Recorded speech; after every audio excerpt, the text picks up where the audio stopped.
Good afternoon, students. Chapter 3 Decision Making.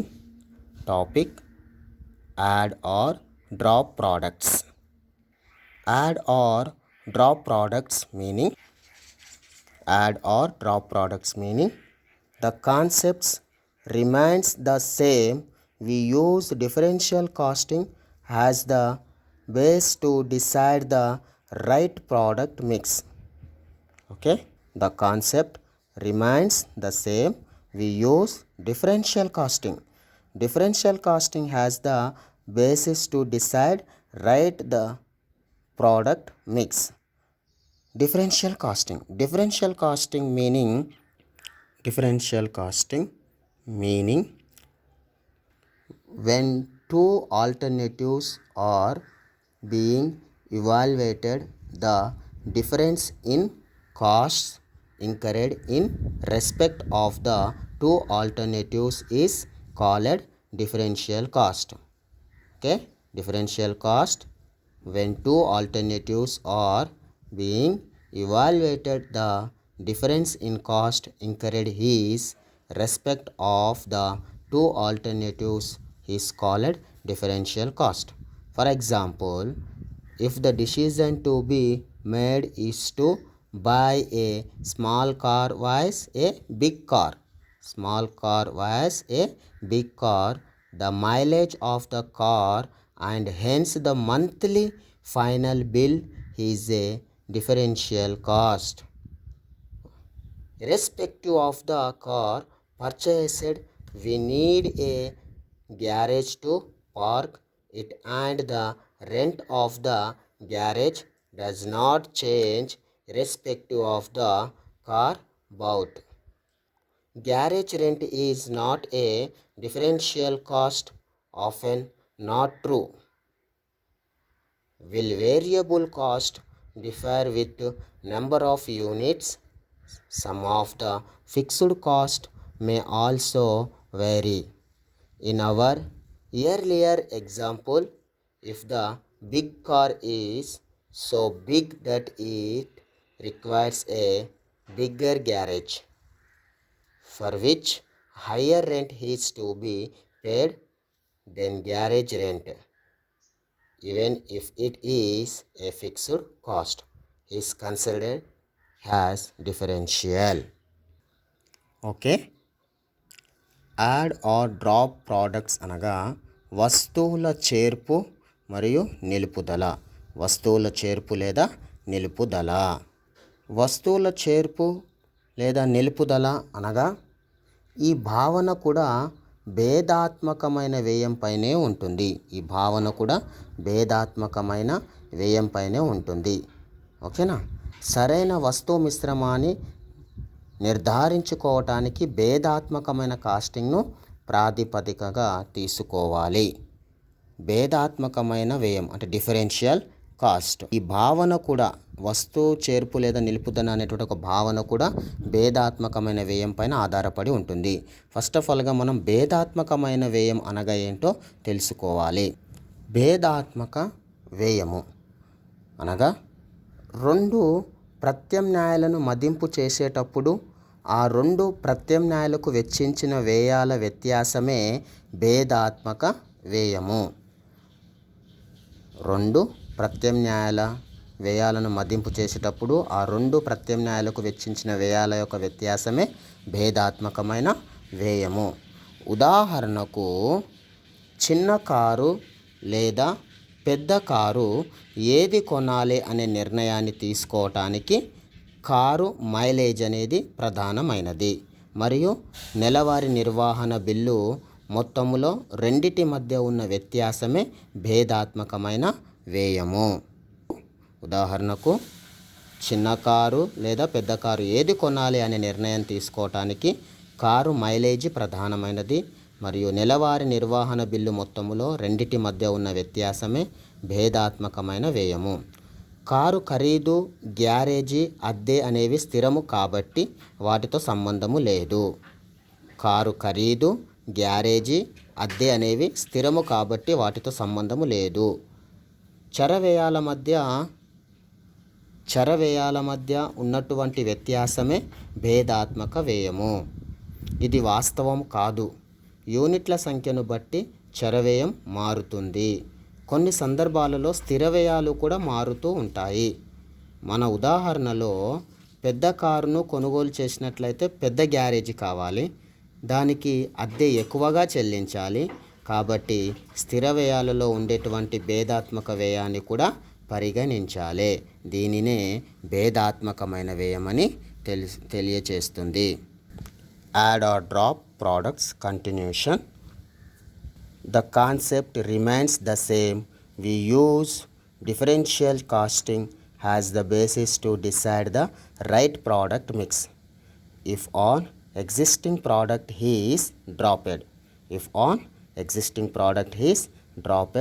it will lead to reduction in sales as well as reduction in variable cost. Okay, there can be some savings in fixed cost. However, it will free up capacity that can be used to increase the production of other products. Thus, we need to decide if the benefits of producing other products exceed the fall in contribution from the product being dropped. Add or drop products, the concept remains the same. We use differential costing as the basis to decide the right product mix. If on existing product is dropped, it will lead to reduction in sales as well as reduction in variable cost. There can be some savings in fixed cost. However, it will free up capacity that can be used to increase the production of other products. Thus, we need to decide if the benefits of producing other products exceed the fall in contribution from the product being dropped. Okay, వస్తువు చేర్పు నిలుపుదల అనగా ఈ భావన కూడా భేదాత్మకమైనటువంటి ఒక వ్యయంపైనే ఉంటుంది. సరైన వస్తువు మిశ్రమాన్ని నిర్ధారించుకోవటానికి భేదాత్మకమైన కాస్టింగ్ను ప్రాతిపదికగా తీసుకోవాలి. ప్రస్తుతం కొనసాగిస్తున్న వస్తువును నిలిపివేసినట్లయితే అమ్మకాలలో తగ్గుదల మరియు చర వ్యయాలలో తగ్గుదల ఏర్పడతాయి. ప్రస్తుతం కొనసాగిస్తున్న వస్తువును నిలిపివేసినట్లయితే అమ్మకాలలో తగ్గుదల మరియు చర వ్యయాలలో తగ్గుదల ఏర్పడతాయి. స్థిర వ్యయాలలో కొంత మేరకు ఆదా ఉండవచ్చు. అయినప్పటికీ మిగుల సామర్థ్యాన్ని ఉపయోగించి మరొక వస్తువును ఉత్పత్తి చేయవచ్చు లేదా ఇతర వస్తువులను ఉత్పత్తి పెంచవచ్చును. స్థిర వ్యయాలలో కొంతమేరకు ఆదా ఉండవచ్చు. అయినప్పటికీ మిగుల సామర్థ్యాన్ని ఉపయోగించి మరొక వస్తువును ఉత్పత్తి చేయవచ్చు లేదా ఇతర వస్తువులను ఉత్పత్తిని పెంచవచ్చు. కాబట్టి వస్తువును నిలిపివేయటం వల్ల వచ్చే మిగులు కన్నా ఇతర వస్తువుల యొక్క ఉత్పత్తి ప్రయోజనాలను ఎక్కువగా ఉన్నాయా లేదా అని తెలుసుకోవాలి. ఓకేనా? Key factor or limiting factor. Key factor or limiting factor ప్రధాన కారకము లేదా పరిమిత కారకము. Key factor or limiting factor in a simple scenario where a business has unlimited resources, whether to drop or continue with on existing product will boil down to whether the product is generating positive contribution in excess of fixed cost incurred solely when the product is being made. Normally, all products will earn some contribution which is likely to be more than the fixed cost incurred specifically for the product. In such a case, continuing with the product will be an obvious decision. Okay, key factor or limiting factor in a simple scenario where a business has unlimited resources, whether to drop or continue with an existing product will boil down to whether the product is generating positive contribution in excess of fixed cost incurred solely when the product is being made. Normally, all products will earn some contribution which is likely to be more than the fixed cost incurred specifically for the product. In such a case, continuing with the product will be an obvious decision. Okay. ప్రధాన కారకము లేదా పరిమిత కారకము అనగా సాధారణంగా చెప్పుకునేది వ్యాపారంలో అపరిమిత వనరులు ఉన్నప్పుడు వస్తువును తొలగించి మరొక వస్తువును ప్రవేశపెట్టడం అనేది ఆ వస్తువు యొక్క కాంట్రిబ్యూషన్ మరియు ఇతర కారణాలపై ఆధారపడి ఉంటుంది.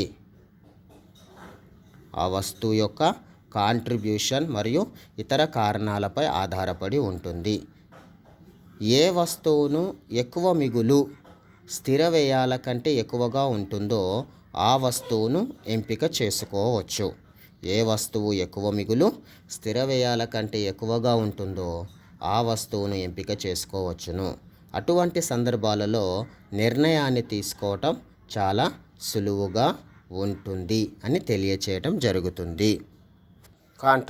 Contribution is equal sales minus variable cost after that contribution అనగా అమ్మకాలలో నుండి చర వ్యయాలను కనుక తీసివేసినట్లయితే కాంట్రిబ్యూషన్ మనకు రావటం జరుగుతుంది. ఓకేనా. యాడ్ ఆర్ డ్రాప్ ప్రోడక్ట్స్, వస్తువును తొలగించాలన్నా లేదా మరొక వస్తువును ప్రవేశపెట్టాలన్నా ఆ వస్తువు యొక్క కాంట్రిబ్యూషన్ మరియు ఇతర కారణాలపై ఆధారపడి ఉంటుంది. కాంట్రిబ్యూషన్ అనగా అమ్మకపు ధర మైనస్ చర వ్యయాలు తీసివేసినట్లయితే కాంట్రిబ్యూషన్ వస్తుంది. కాంట్రిబ్యూషన్ను బట్టి లేదా ఇతర కారణాలను బట్టి వస్తువును ప్రవేశపెట్టాలా లేదా తొలగించాలా అనేది ఆధారపడి ఉంటుంది. Contribution is equal to add are drop products. Contribution is equal to sales minus variable cost after that contribution. Okay.